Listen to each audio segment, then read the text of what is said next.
Hi math friends. Today we're looking at solving inequalities and plotting them again, specifically with a special case when we multiply or divide by negative numbers. A negative integer, we have to remember, is also the opposite of an integer. And we can read the negative sign as the opposite of instead of just saying the word negative. So that's going to come into play with the special case. So when we multiply or divide an inequality by a negative, we flip the inequality.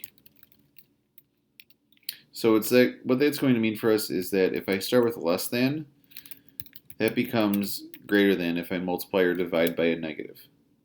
If I start with greater than, that becomes less than. Let's look at some examples of this so that we see how it works. Examples here, negative 5x is greater than 25. Start how I normally would, line down the inequality. Look for inverse operations, so I need to divide by negative 5 on both sides.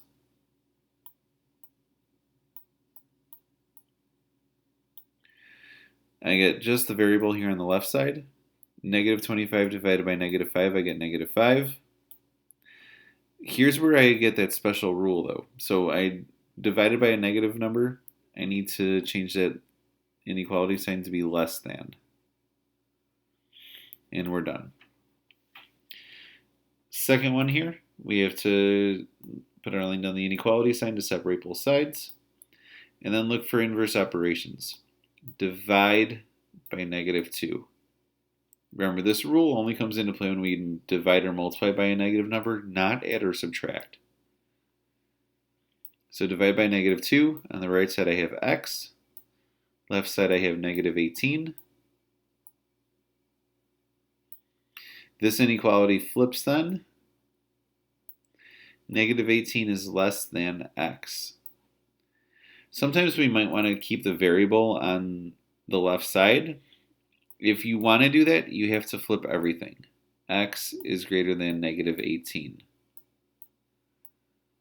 Both of these answers are the same, so either way that you would write it would be correct because we have x being greater than either way.